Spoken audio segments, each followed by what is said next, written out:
हमारी सेनाएं न सिर्फ दुनिया की सर्वश्रेष्ठ सेनाओं में गिनी जाती हैं, बल्कि उनके वैल्यूज और उनकी अप्रोच की भी दुनिया में सराहना होती है। और हमारी यह सर्विस की अपनी गौरवशाली परंपरा रही है, और परंपरा के साथ मैं यह मानता हूं कि हमारी यह पहचान भी रही है। साथ ही दशकों के अनुभव से उनकी ऑपरेशनल टेक्निक्स, टैक्टिक्स और प्रोसीजर्स भी डेवलप हुई हैं।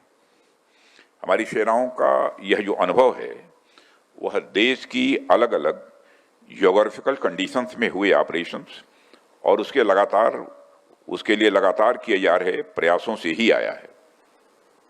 कभी हिमालय के ऊंचे बर्फीले शिखरों पर, कभी हिंद महासागर की गहराइयों में, कभी घने जंगलों और तपते रेगिस्तानों में, और कभी आसमान में ओपन स्काईज में लगातार काम करके इतना व्यापक अनुभव हमारी सेनाओं के पास आया है। और यह अनुभव पीढ़ी दर पीढ़ी हमारी सेनाओं में ट्रांसफर भी होता गया है। लेकिन इसमें एक चीज ध्यान देने वाली है कि मेरी जानकारी के अनुसार जो वैल्यूज, जो एक्सपीरियंस हमारी सेनाओं में समय समय के साथ ट्रांसफर होते गए, वो धीरे धीरे किसी एक ही पर्टिकुलर सर्विस के पार्ट बनकर रह गए, जहां तक मैं जानता हूं। यानी अगर हमारी आर्मी ने कोई नई चीज सीखी तो वह नॉलेज आर्मी में ही रह गई।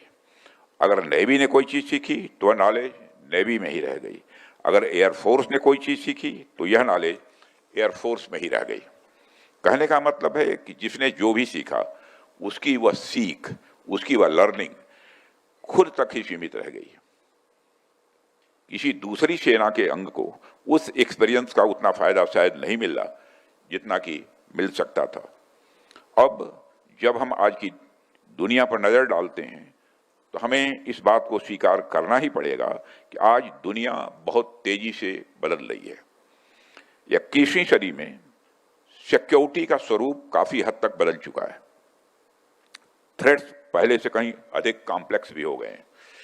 आज लैंड, सी, एयर स्पेस और साइबर स्पेस सभी डोमेन्स आपस में ये गहराई से जुड़ गए हैं। साथियों, ऐसे समय में कोई भी सर्विस यह सोचकर अलग थलग नहीं रह सकती कि अपने डोमेन में वो अकेले ही सब संभाल लेगी।